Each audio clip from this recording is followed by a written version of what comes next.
Você acha que lucratividade e boas práticas combinam? Bom, eu acredito que as boas práticas de uma empresa podem sim gerar lucratividade. Teve um estudo feito pela McKinsey, uma das maiores empresas de consultoria empresarial americana. As empresas com valores de governança ambiental, social e corporativa, conhecidas como empresas ESG, Environmental, Social and Governance, tiveram inúmeros benefícios como o aumento de número de consumidores, redução de custo em água e energia, aumento da motivação dos funcionários.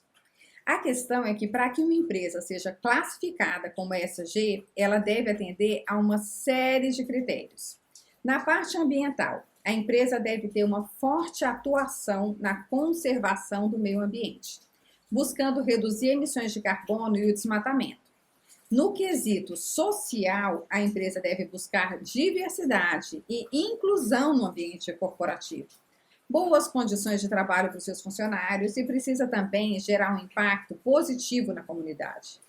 Por fim, o quesito governança corporativa exige transparência, ética e respeito aos investidores, tributação em dia, cumprimento das leis e diversidade no conselho administrativo.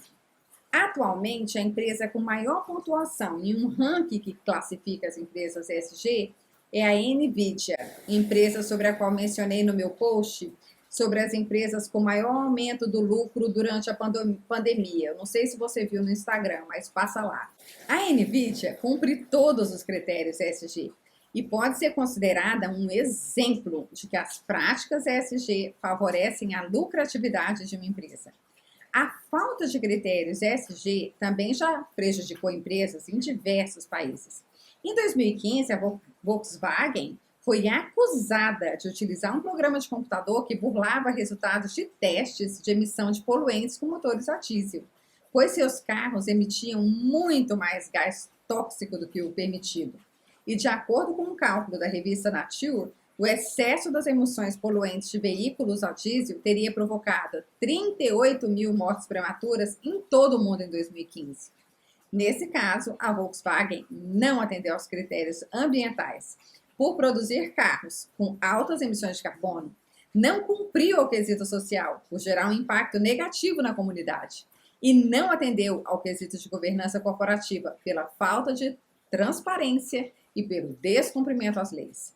Esse descumprimento aos critérios ESG foi extremamente maléfico para a Volkswagen, visto que isso custou mais de 30 bilhões de dólares para a empresa e gerou greves de funcionários no mundo inteiro. Uma das primeiras empresas a seguir totalmente os critérios ESG foi o banco francês BNP Paribas, que criou um relatório junto com as Nações Unidas e outras empresas do setor financeiro, dando recomendações sobre como promover hábitos ESG em empresas do mundo inteiro. Já no Brasil, uma das empresas pioneiras no ESG é a Natura, que investe há bastante tempo em um modelo de desenvolvimento que valoriza práticas agrícolas sustentáveis, combatendo o desmatamento. E além disso tudo, também sempre manteve uma relação ética com suas comunidades fornecedoras. Sei disso porque trabalhei na Embrapa, sempre tive uma relação de parceria muito boa, a minha empresa e a Nestlé também no Brasil, fizemos vários aperitinas, acho que alguns de vocês devem ter tido a oportunidade de participar ou de assistir os vídeos que eu posto no Instagram também. Então, sua empresa já está atenta a essa tendência global? Na minha empresa de coaching, consultoria e treinamento, nós orientamos nas aplicações das práticas ESG. Para conhecer mais sobre o meu trabalho, inscreva-se aqui no canal para acompanhar as novidades. Me siga nas redes sociais ou faça um contato por esse e-mail aqui. Foi ótimo conversar com você, esclarecer um pouco sobre ESG, eu não sei o quanto você já conhecia sobre esse assunto. E espero que você continue aqui me acompanhando nos próximos vídeos. Aquele abraço e até os próximos.